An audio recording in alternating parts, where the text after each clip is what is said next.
With new details on a Channel 5 News investigation, some of the victims in a Valley-based mortgage fraud case may be able to keep their homes. Channel 5's Angelo Vargas launched his investigation in 2016 and joins us from the studio with the latest. Years of waiting, worrying, and wanting answers. Some victims of a fraudulent home financing company that called itself Infinite Properties have some hope. The criminals didn't close on any home loans, didn't build them as promised, and when they did get a family and a home, the money wasn't going to get the title.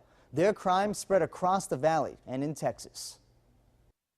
New furniture for a home in the making. Because we found out that it was going to be our home, so we're going to get new chandeliers. We got a new dining set, we got TVs, we got a bed set for the kids. Celia Morales' home looked very different last year. They were stuck in limbo, waiting to find out if they had to move. I was very, very stressed. Now I'm kind of like relief, thank God. Morales is a victim of Infinite Properties. She paid the co-owner of the company, Rogelio Ramos Jr., every month. Morales was thinking her money was going to keep her home. It wasn't. He took December, January, February, and March. 4 payments, actually. 4 payments of $900.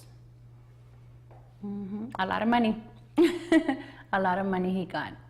Her fears increased as 3 employees of Infinite Properties were charged with conspiracy to commit wire fraud in May of 2017. She kept her monthly home rent during their trial. Morales didn't know who to pay. Then she received a forfeiture letter from the government stating her home could be taken away from her. A year later, a new court document from the United States Marshals Service. And then we were going to be starting making payments on our home as of November 1st, actually November 3rd, to the U.S. Marshals in Houston.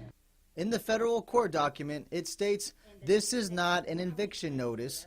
You are not being asked to move at this time." So what do you want to know from the U.S. Marshal's office? I know you've been trying to reach them. To paying off my house as soon as possible and to get all this paperwork out of the way, to get the U.S. Marshals, the U.S. government, everybody out of the way. Those are my plans.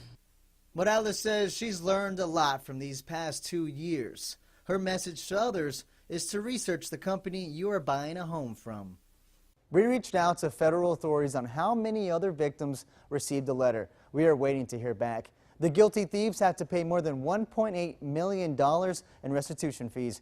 In the Channel 5 News studio, Angelo Vargas, Channel 5 News at 10.